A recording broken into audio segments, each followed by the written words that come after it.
Team BJP അവിടെ ഉന്നയിക്കുന്ന പ്രധാന പ്രശ്നങ്ങളുണ്ട്. ഈ പറഞ്ഞ ബസിന്റെ ഇഷ്യൂ, അതുപോലെ തന്നെ ഈ ഡ്രൈവർമാർ ഇരിക്കുന്ന ഇഷ്യൂ, ഇതിനെല്ലാം കൃത്യമായ ഉത്തരം നൽകട്ടെ.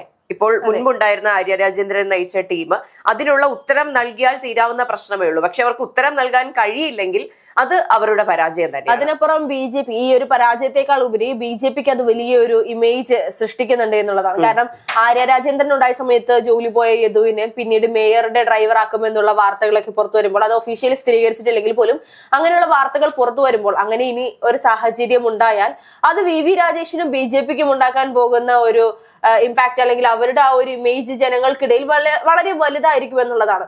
കൃത്യമായി അവരത് ഉപയോഗിക്കുകയും ചെയ്യും. കാരണം എനിക്ക് തോന്നുന്നു CPM-നേക്കാൾ അല്ലെങ്കിൽ LDF-നേക്കാളും UDF-നേക്കാളും സാഹചര്യം അനുസരിച്ച് കൃത്യമായി മുന്നോട്ട് പോകാനും അല്ലെങ്കിൽ വീണ് കിട്ടുന്ന അവസരം കൃത്യമായി ഉപയോഗിക്കാൻ കഴിയുന്ന ഒരു മുന്നണി അല്ലെങ്കിൽ ഒരു പാർട്ടി BJP ആയിട്ടാണ് ഇപ്പോൾ നമുക്ക് മനസ്സിലാക്കാൻ സാധിക്കുന്നത്.